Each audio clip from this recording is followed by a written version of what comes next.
عزیز طلباء و طالبات، آج کے الیکٹرانک تدریس میں ہم نے ڈرامہ انارکلی کو منتخب کیا ہے۔ ہم ڈرامے کے معنی و مفہوم کے ساتھ ساتھ ڈرامہ انارکلی کا تنقیدی جائزہ بھی آپ کے سامنے پیش کریں گے، جس سے آپ کو ڈرامے کے مصنف سید امتیاز علی تاج اور ان کے شاہکار ڈرامے انارکلی کے بارے میں معلومات حاصل ہو جائیں گی۔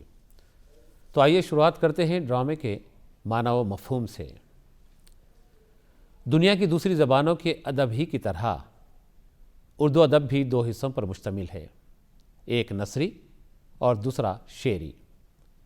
شعری اصناف میں جہاں غزل، مثنوی، قصیدہ، رباعی، مرثیہ وغیرہ شامل ہیں، اسی طرح نثری اصناف میں تذکرے، داستان، ناول، افسانہ، سوانح وغیرہ پر مشتمل ہیں۔ اسی نثری اصناف میں ایک منفرد صنف ڈرامہ بھی شامل ہے۔ ڈرامہ یونانی لفظ ڈراؤس سے مشتق ہے، جس کے معنی عمل یا ایکشن کے ہے۔ مختلف مفکرین و ادب کے ماہرین نے ڈرامے کی مختلف تعریف و توضیح کی ہے۔ ارسطو کے نزدیک ڈرامہ تطہیر نفس اور عمل قرار پاتا ہے۔ بھرت منی ڈرامے کو سکون کا ذریعہ قرار دیتا ہے۔ اس طرح ہر ملک اور ہر زبان کی تعریف کے مطابق ڈرامہ انسانی زندگی کی عملی تصویر مانا گیا ہے۔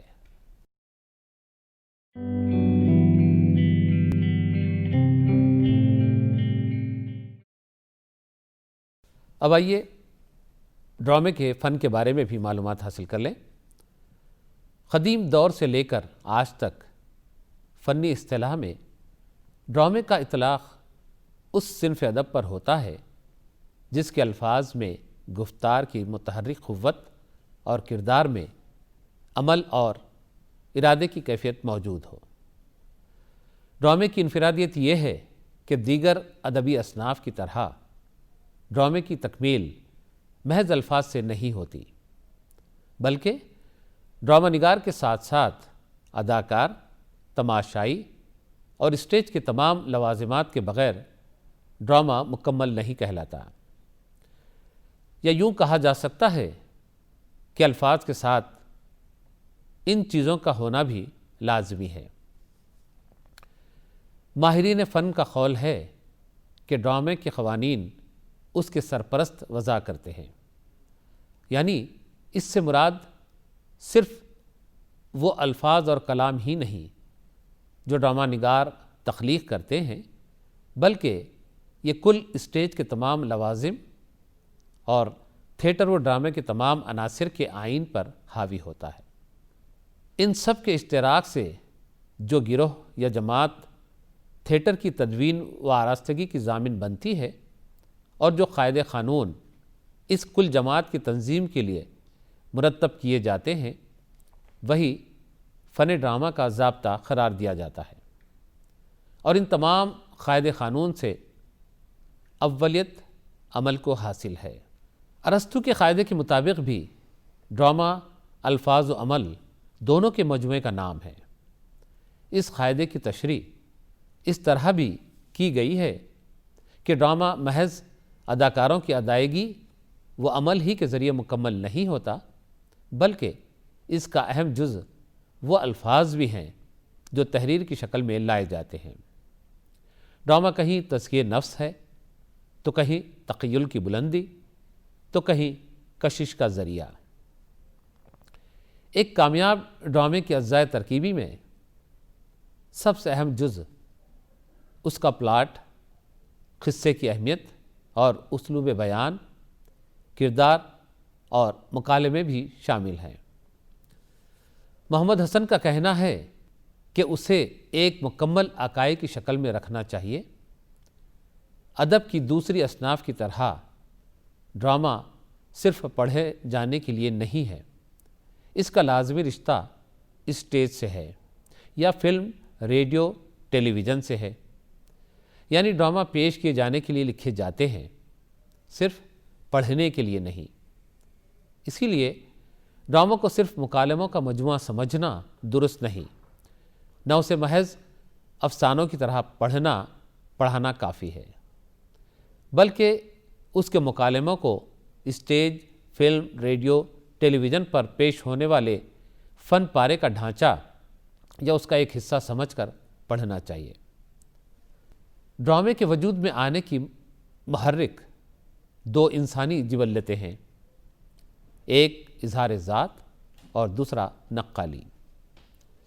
انسان جو کچھ سوچتا اور محسوس کرتا ہے وہ دوسروں کو بتانا چاہتا ہے، یہی اظہار ذات ہے، اور نقالی کا مادہ بھی انسانی فطرت میں پیدائش سے موجود ہوتا ہے۔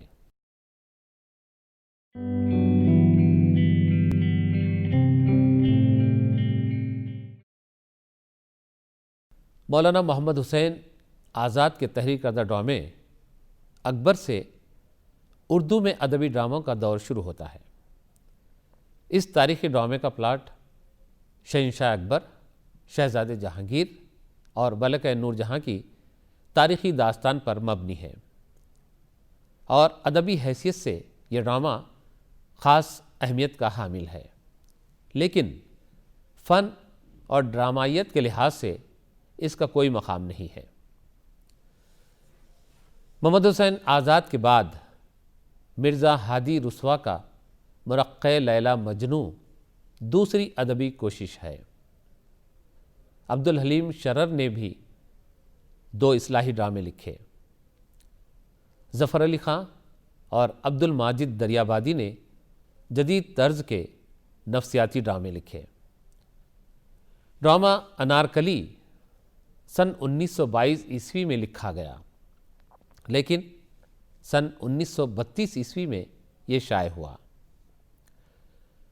اس دور کی پارسی کمپنیوں نے اسے اسٹیج کرنے کے لیے اس میں ترمیم کے مشورے دیے تاکہ اسٹیج کے تقاضوں کو پورا کیا جا سکے، لیکن ڈرامہ انارکلی کے مصنف امتیاز علی تاج نے اس میں ترمیم کرنا گوارا نہیں کیا۔ ہم سب جانتے ہیں کہ ڈرامہ اسٹیج پر پیش ہونے کے لیے لکھا جاتا ہے، لیکن انارکلی اسٹیج کے لیے نہیں لکھا گیا۔ ڈرامہ دیکھنے والوں کی پسند و ناپسند کا اس میں خیال رکھا گیا۔ اسٹیج ڈرامہ نہیں ہے، بلکہ انارکلی ایک ادبی ڈرامہ ہے۔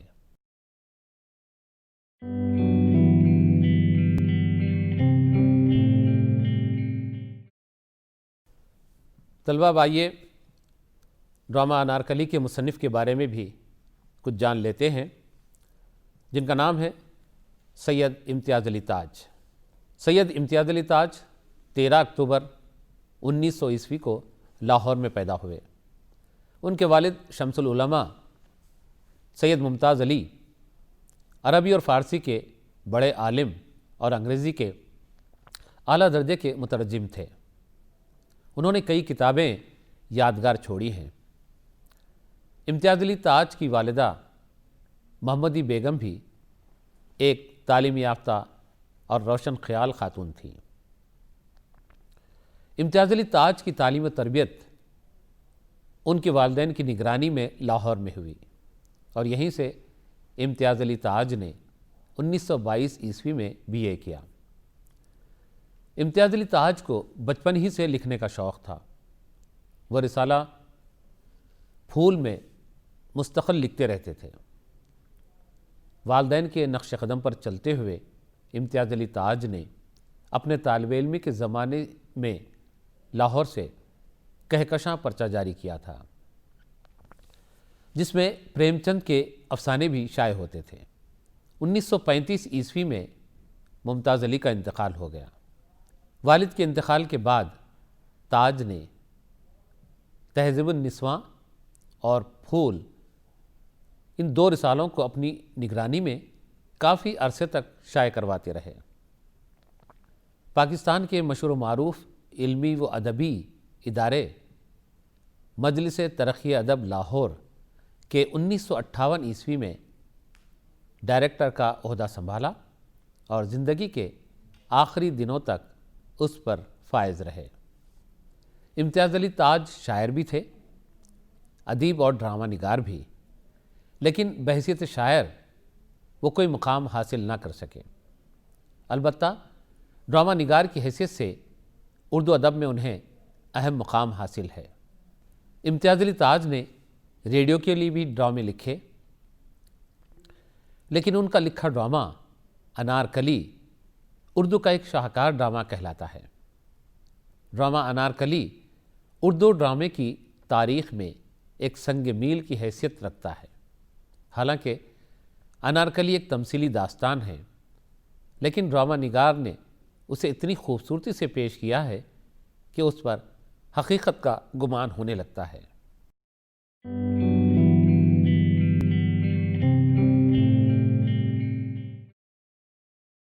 عزیز طلباء و طالبات، انارکلی کے قصے کی کوئی تاریخی اہمیت نہیں ہے، لیکن امتیاز علی تاج نے اسے زبانی روایت یعنی اورل ٹریڈیشن سے متاثر ہو کر اس قصے کو ڈرامے کا روپ دے دیا اور اپنے تخیل سے اس میں رومانیت کی چاشنی اور قصے کی دل آویزی پیدا کر دی۔ امتیاز علی تاج نے اپنے زور قلم سے ایک المیہ کو اتنے بہترین انداز سے پیش کیا کہ اس پر حقیقت کا شبہ ہونے لگتا ہے۔ اس خوبی کی وجہ سے امتیاز علی تاج کا یہ ڈرامہ اردو ڈرامے کی تاریخ کا ایک اہم باب بن گیا ہے۔ شہنشاہ کا رعب و دبدبہ، کنیزوں، خواجہ سراؤں کے آداب و انداز، مغل حکمرانوں کی حرم سرا، بیگمات کا شاہی رہن سہن، سب کچھ اس خوبصورتی سے اس ڈرامے میں پیش کیا گیا ہے کہ قاری اپنے آپ کو قرون وسطیٰ کے ماحول میں محسوس کرنے لگتا ہے۔ بہترین مکالمے، شگفتہ اور خوبصورت نثر اس ڈرامے کی مقبولیت کا راز ہے۔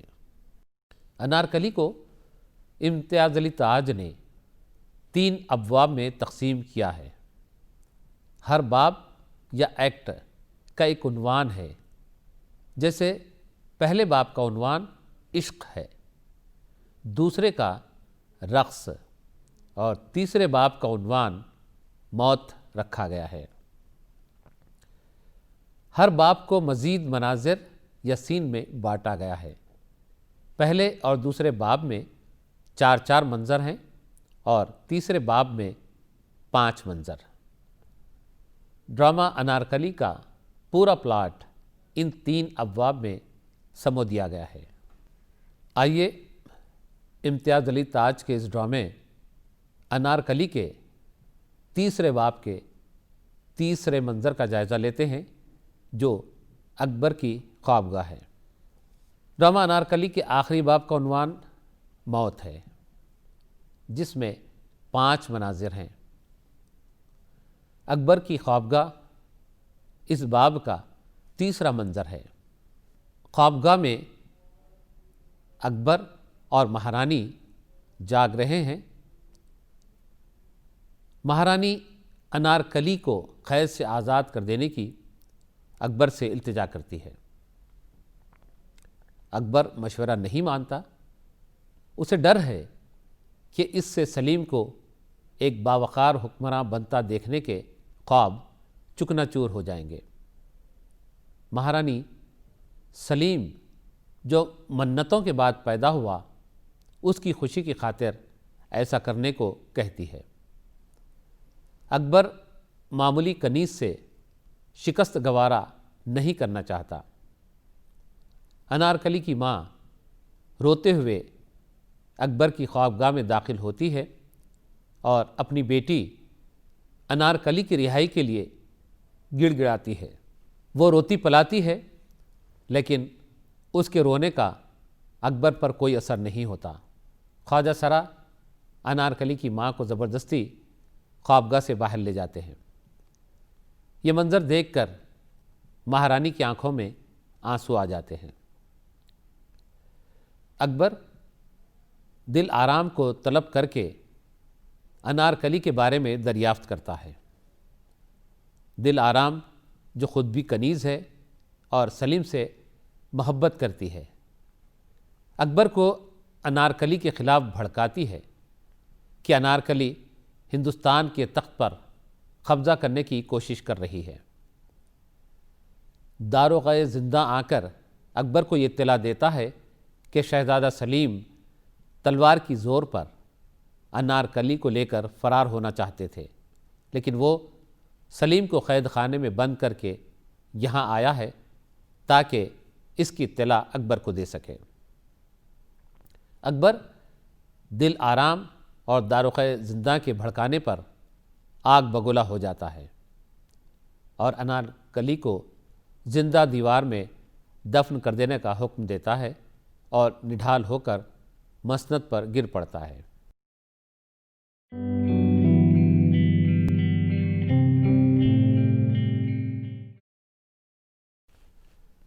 اب آئیے ڈرامے کا تنقیدی جائزہ لیتے ہیں کہ امتیاز علی تاج کے لکھے اس ڈرامے انارکلی کا اردو ادب میں کیا مقام ہے اور یہ کتنا دلچسپ ہے۔ تو ہم یہ کہہ سکتے ہیں کہ امتیاز علی تاج کا لکھا یہ ڈرامہ انارکلی بہت ہی دلچسپ ہے اور بہت زیادہ مشہور بھی۔ 1932 عیسوی میں اس کے شائع ہونے سے اب تک اس کے کئی ایڈیشن شائع ہو چکے ہیں۔ یہ ڈرامہ نہ صرف ہندوستان بلکہ دنیا بھر میں مقبولیت حاصل کر چکا ہے۔ کردار نگاری کے لحاظ سے یہ ڈرامہ بہت دلچسپ ہے۔ ہر کردار جیتا جاگتا معلوم ہوتا ہے۔